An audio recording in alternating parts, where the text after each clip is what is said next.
Hukum mempelajari ilmu sihir. Berdasarkan keterangan ayat Al-Quran dan hadis-hadis Nabi sallallahu alaihi wasallam, maka majoriti ulama berpendapat bahawa hukum mempelajari ilmu sihir adalah haram.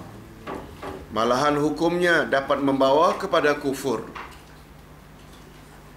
Ibu-ibu, bila ada orang yang mendakwa, setiap ilmu itu kan bagus, kita disuruh agar menuntut ilmu, Ustaz nak tanya, ibu-ibu dan bapa sekalian, wujud tak ilmu yang tidak berguna? Wujud tak? Wujud. Sebab Nabi Muhammad sallallahu alaihi wasallam bersabda, Allahumma inni a'udzubika min ilmin la yanfa'.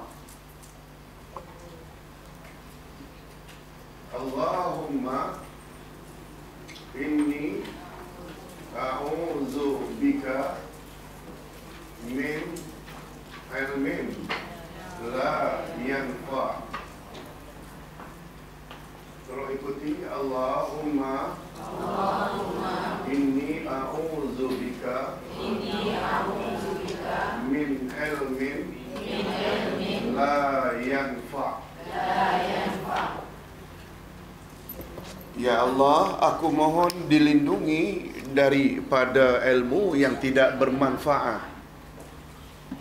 Nah, ibu-ibu sekalian, kalau Nabi minta dilindungi dari ilmu yang tidak bermanfaat, maknanya ilmu yang tak bermanfaat wujud tak? Wujud. Kalau tak wujud, tak perlulah minta dilindungi. A'udzubillahi minasyaitan. Aku mohon perlindungan kepadamu, ya Allah, daripada syaitan. Walaupun syaitan kita tak pernah nampak, wujud. Tapi dia ada.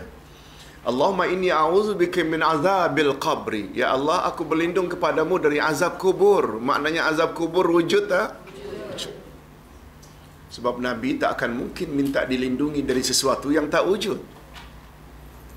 Jadi ringkasnya, berdasarkan doa yang Nabi ajar, bagus doa ini kita baca.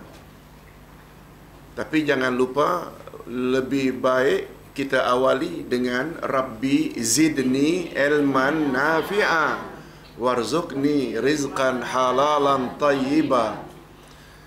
Itu bagus, kata Nabi, dibaca setiap pagi habis salat subuh. Ya Allah, tambahkanlah untukku ilmu yang bermanfaat dan rezeki yang halal lagi baik. Ini ada hadis Nabi menyuruh. Nah, sangat cantik bila kita tambah pula dengan ini. Ya Allah, lindungi aku dari ilmu yang tak berguna.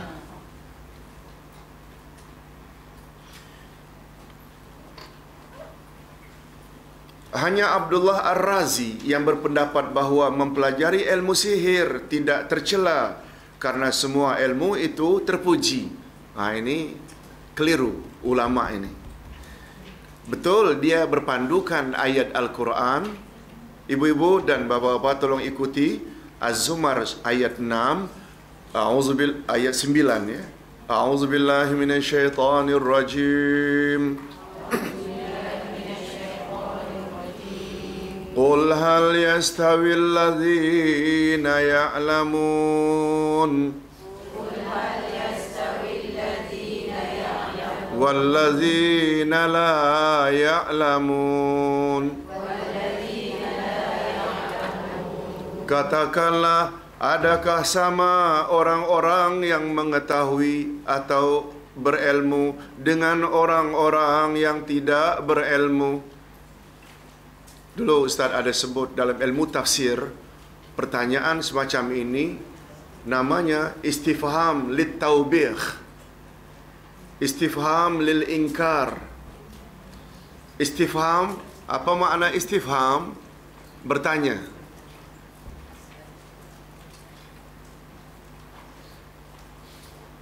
Bertanya bukankah soal, Ustaz? Betul. Soal itu bertanya. To ask. Tapi istifham dari kata faham. Sedikit panduan dalam bahasa Arab. Jika fi'il madhi ditambah di depannya dengan alif, sin dan ta, dia mengandung makna meminta. Ghafara, ghain, fa, ra. Maknanya apa? Ampunan. Astaghfiruka, alif, sin, ta.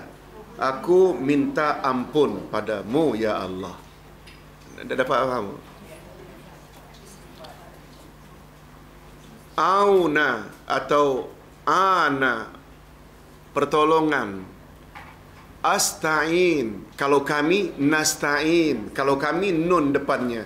Kalau aku, asta'in, aku minta pertolongan. Dapat faham? Fahima, faham. Fahima, faham. Istifham, aku minta faham. Literal translation, kalau aku minta kefahaman, maknanya aku bertanya lah. Betul lah? Aku minta kefahaman. Aku tak faham sangat. Tolong jelaskan. Itu maknanya istifham. Jadi ayat itu tu dia mengandung makna istifham ingkari. Bentuknya bentuk bertanya tapi mengingkari. Apa Ustaz yang diingkari dalam ayat itu? Adakah sama orang-orang yang berilmu dengan orang yang tidak berilmu? Jawabnya tak sama. Kan ada kata tidak. Itu maknanya istifham ingkari. Atau boleh juga kata ulama tafsir istifham litaubih. Taubih ini mengejek, mencela, mencaci. Maknanya pertanyaan itu ada unsur mengejek.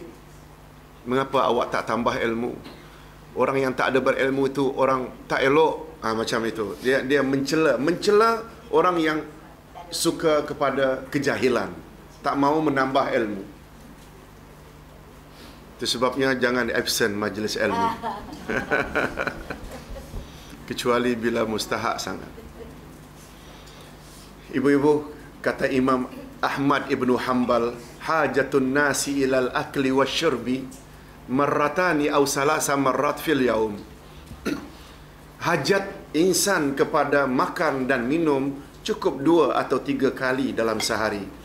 Wa hajatun nasi ilal ilmi, hajatnya manusia kepada ilmu mithlu adadil anfus, sebanyak turun naiknya nafas. Betul tak? Segala kita nak buat mesti ada knowledge baru sempurna. Nak masak ke, nak ini ke, nak ini, semua mesti nak membina bangunan ke. Kalau tak ada knowledge, hancur. Baiklah ibu-ibu, kita berbalik kepada pemahaman Abdullah Ar-Razi. Katanya boleh, sebab semua ilmu adalah elok belaka. Ini pandangan Ar-Razi ini dibantah oleh Al-Hafiz Ibnu Hajar dengan hujah atau dalil yang kuat. Antaranya, pertama, hukum mempelajari ilmu sihir kufur. Itu firman Allah pada ayat 102. Ibu-ibu, ayat 102 ini menceritakan tentang malaikat pernah mengajar Nabi Sulaiman sihir. Malaikat itu namanya Harut dan Marut. Tetapi dia mengajar sihir itu dengan peringatan bahawa sihir boleh membawa kufur.